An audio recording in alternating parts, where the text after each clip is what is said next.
যারা ট্রেনের মধ্যে ঢুকে যাচ্ছেন তারা আস্তে আস্তে রাস্তার মধ্যে নিয়ে চলে যাচ্ছেন, কর্মীদেরকে ঢুকবেন না।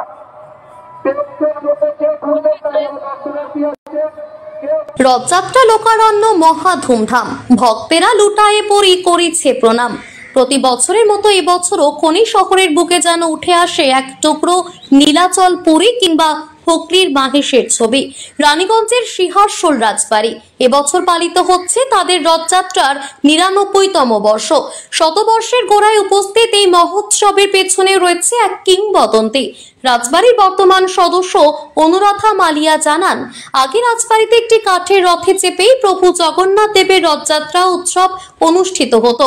১৯২৩ সালে এক ভয়াবহ অগ্নিকাণ্ডে সেই কাঠের রথটি পুড়ে যায়। তারপরে রাজপরিবারের কর্তা প্রমোদ নাথ মালিয়া কলকাতার চিতপুর এলাকার শিল্পী প্রসাদ চন্দ্র দাসকে দিয়ে একটি সুদৃশ্য পিতলের রথ নির্মাণ করান।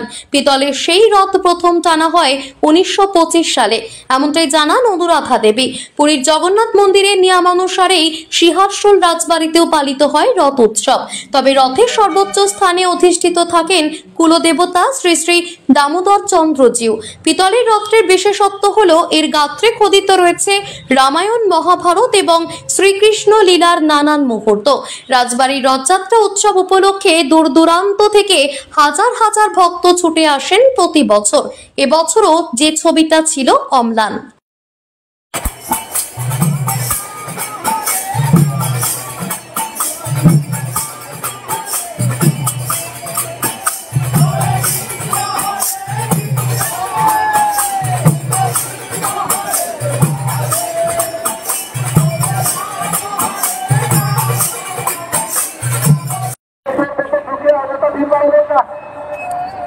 যারা ট্রেনের মধ্যে ঢুকে যাচ্ছেন তারা আস্তে আস্তে রাস্তার মধ্যে নিয়ে চলে যাচ্ছেন, কর্মীদেরকে ঢুকবেন না।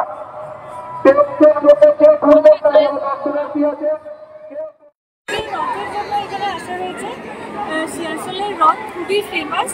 আর এখানে রথ রাজার রাজবাড়ির অনুপ্রেরণাতে হয়। আর রথ হচ্ছে পেতলের রথ, আর সেটা আগে দড়ি দিয়ে টানা হতো, বাট এখন এটা যেহেতু অনেক ভারী তাই ট্রাক দিয়ে টানা হয়।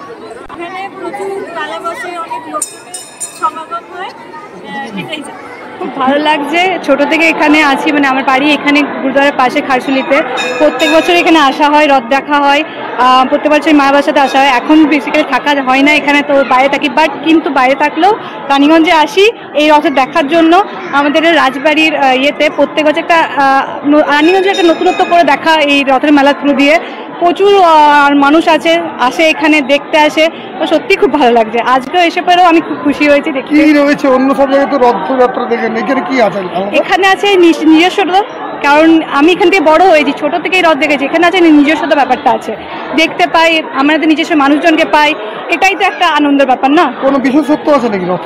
হ্যাঁ, ওটাই তো বললাম যে এই ছোটবেলা থেকে এখানে আমি বড় হয়েছি, এখানেই আমাদের রথের নিয়ে দেখা ছোটবেলা থেকে। তো বাইরে যতই দেখি বা ইয়ে করি, নিজের ব্যাপারটা নিজেরই থাকে। আপনারা হয়তো জানবেন যে এটা আমাদের পূর্বপুরুষ গোবিন্দ প্রসাদ পণ্ডিতের সময় থেকে এটা আরম্ভ করা হয়েছিল, এবং মহারানী হরসুন্দরী দেবী এটাকে করে, মানে এই যে রথের যে ঐতিহ্যের যে ব্যাপারটা আছে সেটা বেসিক্যালি মহারানী হরসুন্দরী দেবীর উদ্যোগেই নেওয়া হয়েছিল। তারপর কাঠের রথটা পুড়ে যায়, আই থিঙ্ক ১৯২৩ সালে পুড়ে যায়। তারপর এই পিতলের রথটা কমিশন করা হয়, আর সেটা রাজা প্রমোদনাথ মালিয়ার ওয়াইফ রানী কিষাণদি এটা করেন, এবং তিনি এই পিতলের রথটা কলকাতা থেকে কমিশন করে। এখান থেকে তখন থেকে এটা আমাদের ঐতিহ্য বলে এটাকে মানা হয়। আমরা রথ এখানেও দেখছিলাম রথ আগে ঠাকুর দেবতা নিয়ে যাওয়া হচ্ছিল, কিছু বিশেষত্ব রয়েছে রথ? এখানে দামোদর চন্দ্রকে নিয়ে যাওয়া হয়, উনি আমাদের কুলদেবতা, এবং ওনাকেই মেনে, মানে পুরীকে আমরা নর্মালি জগন্নাথ পুরীকেই আমরা মানি। আমাদের যে এখানকার ভোগ বলুন বা এখানকার পুজোর যে পদ্ধতি বলুন, সেটা জগন্নাথ পুরীকে মেনেই আমরা করি। রানীগঞ্জ থেকে সুরজিৎ বাউরির রিপোর্ট, টিভি নিউজ 10।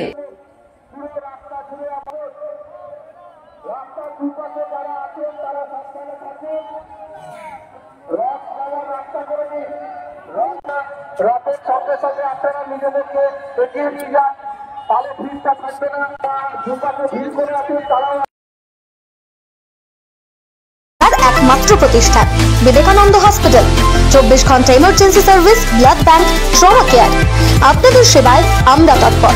গুণমান ও পরিষেবায় দুর্গাপুর বিধাননগরের ডক্টর জাকির হোসেন এভিনিউর বিবেকানন্দ হসপিটাল শিল্পাঞ্চলের মানুষের মন জয় করেছে। সবার আগে খবরের আপডেট পাওয়ার জন্য সাবস্ক্রাইব করুন আমাদের ইউটিউব চ্যানেল এবং ক্লিক করুন বেল নোটিফিকেশন আইকনে।